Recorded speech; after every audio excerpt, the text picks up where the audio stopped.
We are back again with another team preview. It's not really a preview anymore because we are right in the NBA season.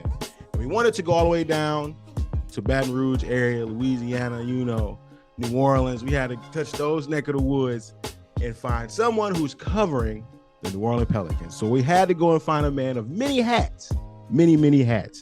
He's covering the Pelicans for the Pelican Scoop. He's in the baseball area as well, covering baseball for MLBBro.com. He also has the podcast going, covering the New Orleans Pelicans. So we want to bring on good buddy David Grubb, man. We appreciate you coming on the Points in the Paint podcast. How are you? Thanks so much for having me. I'm glad to be here with you guys, and this exciting year. Yes, it for is. Us down here in the boot. So just to get right to it, right? Let's just jump right into it because this is going to be an exciting team this year.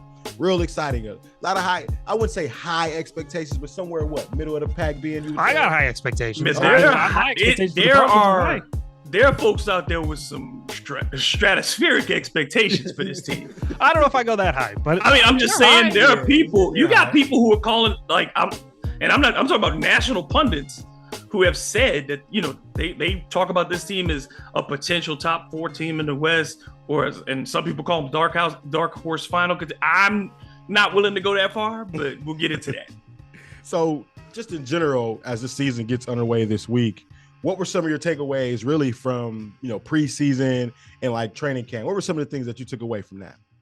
Well, I think it's always hard when you look at what you see on court during preseason as far as execution, or if you break down, team numbers for the course of the game, because you're seeing lineups that you're not going to see in the regular season. You're seeing players that are not even going to be in the NBA by the time the season starts in a lot of cases. And the Pelicans played predominantly without Brandon Ingram throughout the entire preseason. He was only back for the final game, and that's the one Zion sat out. So the Pelicans have not had their big 3 on the court in the preseason at all. So there are some things you understand that there's going to be time for this team that's going to be required for it to mesh. Because, you look up and down this roster, there's literally one player in Brandon Ingram who has spent significant court time with Zion Williamson. The rest of this roster, a couple of guys, Jackson Hayes was around when Zion was here and played his most games, as was Najee Marshall. But those guys didn't spend a lot of time on court with him. So I think that's the biggest thing is you worry about just how long it's going to take for them to hit the ground running with this group, because they just haven't played together. But I think the thing you did see in the preseason that is really exciting is, number one, this is as an athletic team as there is in the NBA. If they're in the open floor, how many people can run with this group? We're talking about, look, Herb Jones is a greyhound. Trey Murphy is a greyhound. Dyson Daniels, the rookie, greyhound. These are guys who are 6'6", 6'7", 6'8", who can get out on the floor. Najee Marshall will run. Brandon Ingram, that length, his Zion, we don't have to say much. The slowest dude on the team is CJ McCollum. You know what I'm saying? That's and Jonas Valanciunas. So if that's, Jose Alvarado is a blur. When Kyra Lewis Jr. is healthy, he's going to be a blur. There's nobody who's slow on this team. So you saw that speed throughout the preseason, and you saw these guys defensively, how good the young guys are. And there is a significant gap in my mind. And I think that's the biggest thing for the Pelicans, is how quickly do you close the gap when your 4 best defenders are your 4 of your youngest players. Dyson Daniels, Herb Jones, Trey Murphy, Jose Alvarado. Those are the Pelicans' 4 best defenders, and only Herb is a starter. It's kind of crazy how athletic and fast this team can be. And you mentioned it, that they are fast and they are athletic. And when I hear that, I picture Zion Williamson, but then I picture injury issues with Zion, because he does have a history of that. Is there going to be any type of load management at all for Zion? He's changed up his training. He obviously looks a lot better than he has in the past. What's the talk around Zion in terms of keeping him healthy? I think there's always going to be some type of load management, and we're seeing certain players around the league, whether we're talking about if we're with the Clippers, there's going to be load managers for guys like Paul George and Kawhi Leonard all year long. Joel Embiid's been on load management since he started playing in the NBA. So, I mean, I think the general consensus amongst, folks around here is that if you get 70 games a season out of Zion Williamson going forward, that's what you'll take. Say 70. Give me 70 games. And there may be some back-to-backs that you hold him out of. But the good thing about this team is that they have enough depth that this is really a team that has 13 players on the roster that they can put out on any night. That allows you not to have to play Zion, unfortunately, for like 38, 42, 44 minutes a night. Right. You have two legitimate all-star level scorers in Brandon Ingram and CJ McCollum who can carry you on nights that Zion isn't around if he's taking a rest day. And you have guys that don't put the burden on him. Now, there are things Zion has to do better, and there are concerns because all of his injuries have been on the same side of his body going back to high school. You know what I mean? Like, he's missed time going back to his I think, sophomore year in high school. So if that's the case, that to me is always a worry. And I worry about any basketball player when their injuries are ankles, feet, and knees, because those rarely get better over time, particularly feet. And big men with their feet, with foot injuries, that is always going to be a concern for me. So I'm going to be, really paying attention. And I think for Zion, it's how do you utilize your explosiveness? You can finish through contact without having to use all of your burst. And I think he's going to have to learn a little more angles. I said, to me, if he should be watching film on somebody who would be really good for him, guys like Al Jefferson, guys like, this is one player who I think is a throwback, and Bonzi Wells. That Portland is a Trailblazer. Yes, it is. That's Portland a name. Trailblazers. Bonzi Wells, his low post game at 6'5". You watched how he was able to score around guys who were much bigger. Bonzi was a tremendous athlete, but I think Zion has those guard type skills. So I think those are kind of players that if he utilizes more, it's about keeping him and maximizing his steps rather than having him just constantly moving.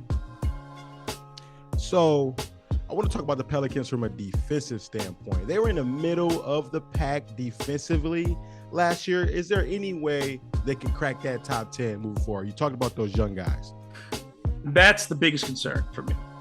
Last year they finished 19th in defensive rating, and that was after a really big surge over the final 20 games or so of the season where they started to play better defensively. But like I said, you take that starting five. CJ is a willing defender, but you would never call him an elite on-ball defender. Brandon Ingram has been okay as a defender. He was better in Los Angeles with the Lakers. So what I'm hoping is now that Brandon has a security in his role offensively and understands who he is at that level and has that confidence, he starts to expand. Because if you're going to be a truly great player in this league, you have to be a two-way player. If you want to be an MVP candidate, you want to be a champion, you better have some two-way skills. And so I think Brandon is going to be the guy that has to step up. Herb Jones could be a first-team All-NBA player for 10 years. He's that good. Yeah. But then Zion was not a good defender in the NBA previously. He did not show good instincts in space. He is undersized at his position. He's not a shot blocker or a tremendous rebounder. Jonas Valanciunas, we saw him get played off the court at times against Phoenix. Jackson Hayes is not a great post defender. Billy Hernan-Gomez is also another guy who's effective offensively, but not a great defender. So I worry about their rim protection. And the Pelicans have always had a problem with giving up points in the paint over the last couple of years in particular, and defending the three. But I think they'll be able to defend the three much better this year because of their length and their ability to rotate. But I do worry about those starters defensively and how often they play together. And I think Willie Green is going to have to be very creative with his combinations to ensure you have at least 2+ defenders on the court at all times. Now, this isn't necessarily a bad problem to have, and you talked about all these star names. Who's closing games for the Pelicans? You got Brandon Ingram, you got CJ McCollum. Is it going to be kind of by committee and whoever has a hot hand of the night, or do you think someone's really going to take charge and that's going to be the guy they go to every time they need a closer? Well, I think the closers are either Zion or B.I. And we saw B.I. show you he could close in the playoffs. Until he hurt his finger, he was the best player in the Phoenix Suns Pelican series. And he's expanded his offensive game to the point where He can get to anywhere in 2 dribbles and pull up, and he can finish with either hand. He's gotten thicker, which was huge for him, which means he can finish through contact now, which 2 years ago, B.I. was getting sent into the second row. So I think that's huge. And of course, Zion, what he does is he eats up fouls. So at the end of a game, I think, he's still been inconsistent with his free throws at times, but he's going to get guys in foul trouble and get you into the bonus early. Again, I think those 2+ defenders, you're going to see. Herb Jones ain't leaving the floor in the fourth quarter. Herb Jones ain't leaving the floor. And I think Trey Murphy is likely to be that other guy, because Trey, at now a legitimate 6'10", and also as a floor spacer, and had the highest plus minus again in the playoffs for these guys, was the best player in the 2 play-in games for the Pelicans against the Spurs and the Lakers. He has that length to defend multiple positions. And I think that's your balance. You put your veterans out there who you can run things through. Trey and Herb can both play off ball, and they both knock down, Trey will knock down shots. I think Trey could end up leading the NBA in 3-point percentage this year. He's that good. Wow. He's that good. I'm not a hyperbole person. Like, people know me when I talk about this team in particular, but as far as Herb and Trey go, they're 2 of the most impressive young players in the NBA to me. Is that something that they would build like an offense around at points? Is allowing him to hit those 3-point shots when you have those many players that can score? He's going to have his moments. I assure you that there are sets that they're running for Trey, because when you've got a guy now who is showing off 30-foot range in the preseason and has that physicality, the corner 3 was the Pelicans' worst shot last season. The corner 3, which is the easiest shot in the NBA, right? Yeah. It's the give me 3. Trey is going to kill a lot of those, man. Just think about it this year. The Pelicans want to play really quickly with their passing, very similar to what the Golden State Warriors do, that 0.5 mentality. That's what Willie Green learned while he was in Golden State. Yeah. He wants tempo with passing. I think the Pelicans are going to be like one of these teams that leads the league in like hockey assists, because you throw it into B.I., the defense has to react to B.I. B.I. can kick it to Zion. People have to react to Zion. CJ can force people off pick and roll, and because he can a shooter, he can draw gravity.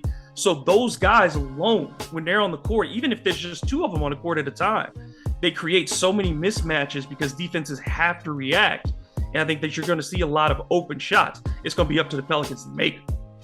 Now, you would know this a lot more than me, since you follow this team much more closely. But what are the egos like on the Pelicans? Because someone from the outside, it seems like, they have a lot of grinders, a lot of defensive-oriented players. They have some star players, but they're not seemingly always in the news. They're not super hot-headed. I know Zion has sometimes had some issues in the past, but it seems like everything's kind of under the bridge at this point. To me, it seems like egos really aren't playing a huge part for the Pelicans, at least this year, which I would imagine is a good thing. Yeah, I think this is the first time since I've covered the team, and this is going on now 9 years for me. So this is the first time that I felt like everything in the organization is in alignment. You have, from the head coach to the front office to the players to the team staff, like everything, you feel comfortable generally because there's a level of security for everybody. Financially, everybody's taken care of, except for Jackson Hayes, who's going to be a restricted free agent at the end of this year. And Jackson deserves to not be secure. But everybody's financially cool. You have a bunch of guys who are around the same age, which is a good and a bad thing, because the good thing is that they feel familiar with each other. But a lot of these guys were overlooked too. Trey Murphy was overlooked. Herb Jones, SEC Player of the Year, drafted in the second round, overlooked. Jose Alvarado from Georgia Tech, overlooked. All these guys were all conference players, a little bit older. So they have a similar mindset. The Stars, what the Pelicans have done really well, I think, is that you set it up to where you have complementary pieces, nice, around your big 3. And you have also set yourself up for that. You've staggered things, which in the NBA is so important because windows are so tight. CJ McCollum will be on the end of his prime. He's entering the back end at 32. Brandon Ingram is entering into his main prime at 26. Zion Williamson, we think he is in the beginning of his ascent at 22. 22 years old. So you have that staggered, and then behind that, you have Dyson Daniels, the 8th pick in this year's draft, who could be a very, very good player in this league. Herb Jones, Trey Murphy. So you've got 3 guys behind you that can also be core pieces going forward. So ego to these guys, I think, is not the problem now. Okay. Talk about another year when guys start experiencing real success and those touches become a little bit tighter. Yeah, there absolutely can be such a problem as too much depth. There can be too many guys who want minutes. But this year, because so many of these guys are still in the situation where they've just tasted some NBA, I think that the esprit de corps amongst the Pelicans, you're not like this is like, you know, the Memphis Grizzlies last year. You know, people talked about Memphis last year and how, you know, they were, and the Pelicans were a lot like that at the end of the season. And Willie Green's a big part of that too. And coaches like Teresa Witherspoon, who got the trust of Zion Williamson and brought him back into the fold, were quite legitimately. There was, you know, concern within the organization at the end of the season whether or not Zion would be back. Yeah. So when you've got people that can embrace them that way as well and feed that basketball part, but also who they are as people, I think you have, a really good energy in that building. Now, energy don't win basketball games. And we've seen plenty of teams that get along that don't win nothing. But at least it's good to see that these guys want to compete together on the floor. Now, who's a player? You've mentioned a lot of players on that New Orleans Pelicans team. Who's a player that NBA fans and Pelican fans should watch for on that team? You mentioned Herb Jones. You mentioned Grant Theft Alvarado. You know what I'm saying? You mentioned Murphy. Who is someone else that, you know, someone they may not talk about as much that'll make an impact on that team? I think the other sneaky guy is Larry Nance Jr. Ooh, look at that. Because the Pelicans only got like 7 games out of Larry Nance before the playoffs.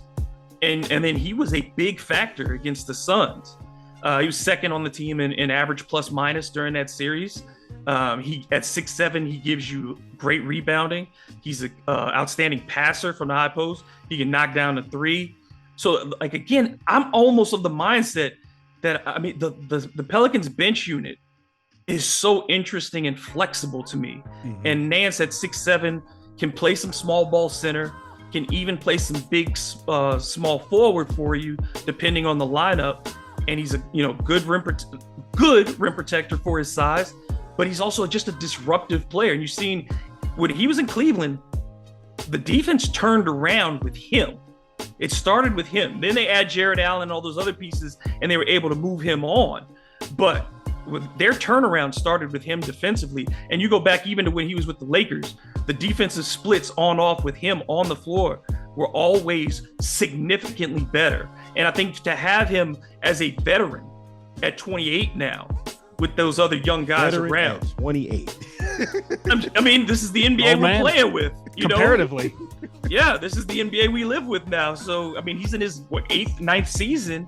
And so at 28, and but I think he provides that veteran role because most of the top guys in that bench rotation are really young.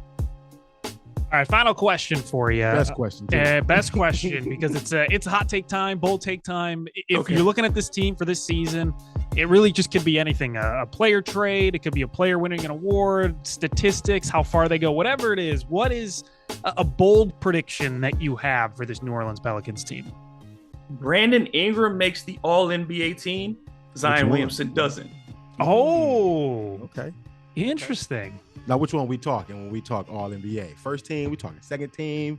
I say I mean, look, small forward is ridiculous. There's Kevin Durant. There's LeBron James. Yeah. You know what I'm saying? So I'm thinking B.I. makes third team. Okay. Because, look, this is the year for me that I think B.I. breaks through. Last year, he earned the respect of this league.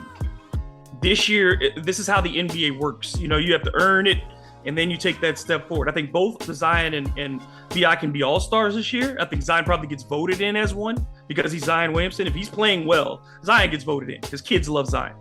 But B.I., I think, is the leader of this team. He is the centerpiece of this team, even though Zion is the more talented player. You go look at the big mural in the Pelicans practice facility, front and center is Brandon Ingram's picture. Zion is to the right of Brandon. So to me, this is Brandon's team. He earned it. He proved it. He is the most dominant personality in that locker room. Okay. And I think this is the year that he figures out and adds that defensive dimension. And it's going to be hard to deny a guy who's putting up 25, 7, and 7. And I think those are the numbers Brandon Ingram is fully capable of putting up this year while shooting 48% from the field and 40% from three. Ooh, you're giving him that confidence. You're giving him that much of a shooting percentage, 48 and 40, not he was almost 44 and look, the first 2 years he was with the Pelicans, he was almost a 50-40-90. Okay. He was a 50, he was a 50, he was like 48-40, I think he was 48-40-85. His first 2 years. Last year, his 3-point percentage went down. But remember, he had a lot of little nagging injuries that went on through the year. He missed some chunks of the season. But when he came back down the stretch, that 3-point shot came back. So I think B.I. can get back to that 40% shot. And think about how many more open looks this year he's going to get compared to last year. Now having C.J. McCollum for a full season and having Zion Williamson for 60 games, hopefully. Or 70 games plus. Let me get rabbits. I got, whatever else I can find. Get that horseshoe going. If I got to go back down to the quarter and put a root on something, and get a voodoo queen or whatever we got to do. If I got to bury a wet sack in the swamp to get Zion to 70 games, I just want to see what this team looks like if they're all together for 70 plus games. That's all I really want to see. David, you were great, man. Pelican Scoop, he's got it all. We're a man of many hats. Tell the people where they can find your work, sir. Yeah, of course. You can follow me on social media at DM Grubb, and I'm on Pelican Scoop for Sports Illustrated, as well as MLBBro.com, the Bird Calls podcast, Hard to Paint, my podcast, and also Believe in Saints. And if you like Tulane basketball, I'll be doing color commentary for the Green Wave as well. So that's awesome. ESPN Plus. So check all those out. I'm somewhere talking basketball just about every day. Nice. Well, thank you, David. We appreciate you coming on the Points in the Paint podcast, and we will be having you back. Thank you. It was a pleasure. I'd be glad to come back anytime, fellas. All right. All right, we're talking Los Angeles Lakers now, previewing the LA Lakers, who actually have a game tonight. They do. Very excited to welcome Anthony Irwin, the star of the Anthony Irwin Show, SB Nation Silver Screen Roll. Anthony, how you doing? I'm doing great. I just found out I'm a star, so that's fantastic. Starting point guard on that. Starting point guard, starting PG, Silver Screen Roll. That's you. I'm going to tell my wife right now. Hey, guess how I was just introduced. Yeah. So how you doing, Anthony? We got obviously Lakers starting out their season tonight. Man, what are you looking forward to most? What are we preparing for this season? Dread, I think it's no matter what, no matter the outcome of this upcoming season, it's going to be interesting. It's going to be fascinating. There's a lot at play. Jeannie Buss is being, I think, pushed and pressured in more ways than she has ever had to deal with. She has kind of lived clearly she's lived a pretty blessed life being a Buss sibling, but even in those terms, the fact that Jim was the fail son that he was for so long allowed her to look better than I think she might actually be. And what she's finding out is that accountability is really difficult to deal with. The Lakers fans don't have very much patience for anybody, and they're really being pushed. Last season was incredibly frustrating, and that core is back. Russell Westbrook is back. And, if they don't, they have a really tough opening to the season. So if things don't start well, if they start, 1-6 or 1-5, 0-6 or whatever, given their first 6 matchups, things are going to get really loud and really interesting really quickly. Oh boy. Oh man. See, there we go. We got the drama starting before they even tip off. So, obviously the Lakers didn't win a ton last year, but, what's some of your takeaways? And they didn't win a lot in preseason either. So what's some of your general takeaways from what you saw specifically, in training camp, in preseason? So it's interesting. Their record, obviously going 1-5 or whatever they went in preseason, obviously not ideal. I think there's something like 1-13 over their last couple preseasons. They're just, the preseason is not a time to watch basketball and care about wins and losses in general. But you do want to win a little more often than that. And I even with that said, the Lakers when they played their main rotation players, right? When LeBron was out there, when AD was out there, even Russ, who I thought looked pretty good for most of the games throughout preseason, when Patrick Beverley and Kendrick Nunn and the guys who were going to be playing the majority of their minutes were actually out there, the Lakers pretty consistently looked like the better team than the team that they were facing off against. And then they brought in, guys at the end of the bench, and those guys, the Lakers aren't a deep roster, so those guys were getting run off of the court by actual NBA players, and it was over. But those second halves were just ugly, and they got booed at one point in the opening night of preseason. They actually got booed off the floor. Yeah, and it really speaks to, again, Lakers fans just not having any give a bleep this year about like, yeah, well, it's going to be a process. No, you have LeBron and AD. There's no process stuff here. Yep. And yeah, so it's interesting. There were some things to like, but they finished the preseason with 2 straight blowouts, and Anthony Davis missed one of those games. So there's also room for concern. 2 of the most haunting words for Lakers fans this year: Russell, Westbrook. Don't be doing that. Don't be doing Is that. In your opinion, is he the problem, or is there still hope at all? So I would say that his contract is the problem. Russell Westbrook, the player, is whatever. Like it's going to be interesting to see, especially if he comes off of the bench. A lot of teams around the league are really paying close attention to his commitment level to coming off of the bench for the Lakers, because he's coming off of the bench almost no matter what after he gets traded and bought out, right? Especially if he goes to a team with playoff ambitions.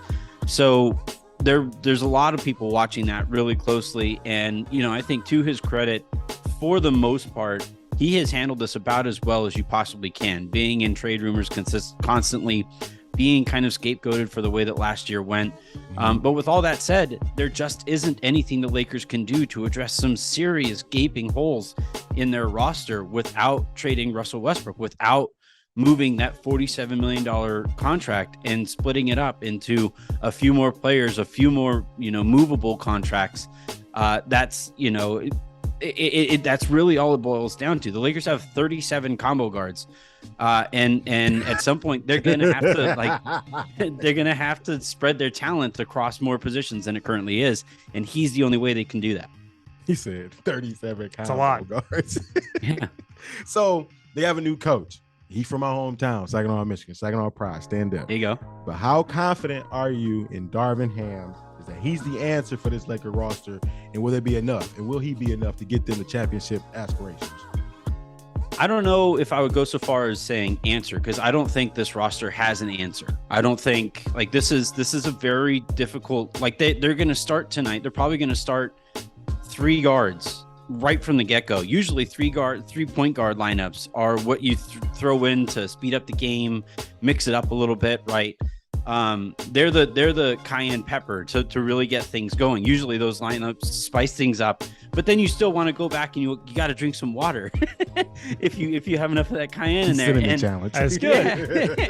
and they don't have water. They don't have they don't have any other real options here. So Darvin is going to try. I have been really impressed with some of his system stuff, his concepts on offense. It's very modern offense, especially compared to Frank Vogel's 1995 offense that they ran last year. But still, and also the way that he's handled the situation with Russ is answering questions and doing whatever he can to make this thing seem like it's a fixable thing. I just don't think it's very fixable. We know LeBron is going to be load managed for a good portion of the season. And at this point, it seems like Anthony Davis is going to probably be missing some games here and there. We call him Anthony Davis, unfortunately for him. We know, at least during the regular season and where LeBron is his career, he's not really putting too much effort into the regular season, at least specifically to start the season. And then once the playoffs start coming around, he'll start becoming normal LeBron. But is there any concern health-wise with LeBron and AD as we start getting towards the spring and playoff time? This is crazy to say this, but the 40-year-old isn't the one I'm nervous about. Yeah. It's just insane Ain't that I'm like, yeah. this cyborg who just keeps, Father Time is undefeated to this point, but he's taken some L's to LeBron and Tom Brady for that matter. But he's really being given everything he can get against LeBron. Anthony Davis.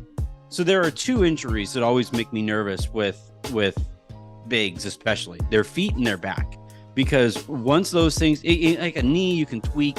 Obviously, hand and upper body stuff like that doesn't matter as much. But if it's your feet, that's your body's foundation. And if it's your back, your core allows everything else to situate itself.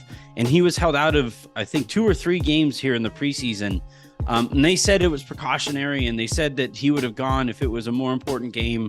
But still, if he's having back tightness in preseason, it's not like an 82 game season is now easier on your back than preseason and training camp, right? So, yeah, I am nervous about Anthony Davis's back. The Lakers are nervous about Anthony Davis's back. Like if you with people that I talk to, the Lakers are essentially going about the first 15, 20 games as a test for LeBron and Anthony Davis specifically. Because if they can get through that and they look like LeBron and Anthony Davis, then the Lakers are going to be more open to committing to this team and trying to move Russell Westbrook and those 2 first-round picks to get some win now help. But if LeBron and Davis are dinged up right from the get-go of the season, why commit to winning now if they aren't doing anything if those guys are hurt, right? So they aren't going to commit to a team that can't win anything, and you can't win anything if Anthony Davis is in and out of the lineup. So, yeah, I'm nervous about him. The Lakers are nervous about him. He seems nervous about it, which is kind of interesting to me, that he's going out there and I want to play 82, and this is a big season for me, and all of these things. My legacy is on the line. He's doing kind of a profile tour right now with the local media, and it really says something to the extent that, yeah, this guy's aware of it. The Lakers are aware of it. We're all aware of it. It's impossible not to be. And this is kind of a related question, but can the Lakers defense be saved? Last season, it was not great, to say the least. And it relies a lot on Anthony Davis being available and LeBron to an extent too. Is his defense salvageable? Are we going to see a better defense this year? Well, I mentioned the 37 combo guards. Combo guards are like the least impactful players on defense, right? Yeah. And it's a very small roster. It is going to put a lot of pressure on LeBron and AD to clean a bunch of stuff up. I've been pretty disappointed by what I've seen from Thomas Bryant and Damian Jones. And those guys are supposed to anchor the defense if and when AD or LeBron isn't out there, right? So the defense makes me. They don't have any wing defenders. Like the wing is a dominant position in the NBA. Yeah, it's only where all of the best players play. Kawhi, AD, dominant Giannis. Yeah, and the Lakers they're trying to tell everybody that Patrick Beverley is a 3-and-D wing. He's 6 foot. He's a small 6 foot. And like that guy's going to go out and defend Paul George and or Kawhi. Like that's just so I think they're going to do whatever they can to try to make this work. But again, they're just kind of limited by the way that this roster is put together. Okay. Now we got to rewind real quick before we get to this question. Now, Anthony Davis, he was the man in the bubble, when they won the championship. But then afterwards, we watched Giannis go out there, win a championship. We watched Nikola Jokic, your Dewey boy, your Dewey friend. Love him. Go out there and win not only 1 MVP, but 2. And Giannis won MVP as well. So, biggest question here for Anthony Davis. Can he prove to people, or will he be able to prove to people, that he deserves to be in those same conversations as a Giannis, as a Nikola Jokic, in terms of where they rank for the position? And do you believe that he needs to redeem himself just for his, like he said, his legacy's sake, so that people don't feel like he's been forgotten in terms of those position players? In terms of just talent, I think Anthony Davis has an argument to be considered the most talented basketball player in the NBA, right? A 7-foot dude who can jump out of the gym, who can defend who can defend out on switches and pick and roll, who is incredible, as the last line of your defense, a great finisher of the basketball, good touch in the mid-range when he isn't, like, I think last year was an outlier, really poor shooting season for him, just like I think the bubble was an outlier, great shooting stretch for him. So he's somewhere in the middle between those two things. if he's right, and if he's committed to playing a modern version of the center position, where he seems to think he's Hakeem Olajuwon. Like, I don't know if you guys watched Seinfeld growing up, right? But a little bit. There's the scene when he goes to the rental car place, and the lady says, "I'm sorry, sir, we lost your reservation," and he goes, "Well, keeping the reservation is the most important part of that equation, right? Anybody can take reservations. Do you want a reservation? It's a matter of keeping the reservation is what matters here." And like, Anthony Davis looks incredible shooting some of these shots. They look unblockable. Anybody can take mid-range jumpers. Anybody can get isolation opportunities. But it's about making those shots and taking advantage of those of the advantages that you have physically. And if he's right, I completely believe that he should be in that conversation with Giannis and Jokic and those guys. But he just hasn't shown an interest in being that kind of dominant player in the regular season. And we haven't seen the Lakers enough in the postseason for him to make that case when it all matters more. Final question for you. This is the bold prediction hot take portion of the interview. As we finish it off. What it could be anything. It could be player awards, where they finish, trades, whatever it is for the Lakers this season. You have a bold prediction of something that maybe you expect to happen, maybe you think could happen, might not, but you think there's a chance. Give us something hot, man. My hottest take that I kind of sort of believe. You know what? We'll get a little funky. I think that over the course of the season, you're going to start to see more rumblings and whispers about the other Buss siblings wanting to sell the Lakers. I think that's going to be, something that you start to hear about, because clearly Jim was a failure when he took over for Jerry Buss. Whoa. Jeannie has won a championship, to her credit, but her reliance on Kurt and Linda Rambis continues to befuddle people. Rob Pelinka getting an extension after last season is really pissed off the Lakers fans. So I think if things really get loud here, and given how much these franchises are going for on the open market, Lakers could sell for $6 or $7 billion easily, right? If they go out there and there's legit competition for buying the Lakers, which there would be, the Suns are going to go for $4 billion, I think. And so if the Lakers, and the Buss siblings say, wait, we can all clear $1 billion each if we sell these guys, that's something that you're my hot take that I'm like 95% sure probably won't happen. That 5%, there's a loud 5% there that makes me wonder, when are we going to start to see a change in that narrative? That's crazy. I didn't think you were going to go on. You asked for hot, man. That's hot. I love it. That's what we want. We want the heat. That's true. That's true. You sure came blazing. Love it. Anthony, tell the people, please, where they can find your work, sir. Silver Screen and Roll. SilverScreenRoll.com is where all of the content goes up. You can follow us on Twitter at LakersSBN. I can be followed on Twitter at Anthony Irwin LA. We're on Facebook. We're on YouTube. We're on all of that good stuff. So, Silver Screen and Roll is the hub, the headquarters. And we just announced Sabrina Merchant is the editor-in-chief of Silver Screen and Roll today. So shouts to Sabrina. You're going to kill it in this role. I can't wait to get to the season. Awesome. Oh, yeah. It starts this week. I am super excited. And I'm thinking, listen, I'm going to tell you something real fast. I'm thinking AD MVP, Anthony. AD MVP. Thinking LA. I'm thinking the Lakers winning the ship. I said it on the podcast yesterday. Lakers win the ship. Brian, he going to be finals MVP. Anthony Davis, regular season MVP. You got to bring the energy and bring the noise like that. I'm just talking. That's how I feel. That's what I want to happen for LeBron's sake, for AD's sake. I hope you're right. Every time I criticize the Lakers, it's with the disclaimer. I hope I'm wrong, and the Lakers prove me wrong. Just to this point, I've been right more often than not. All right, Anthony, thank you so much for joining the podcast, man. We appreciate you. Have a good one, guys.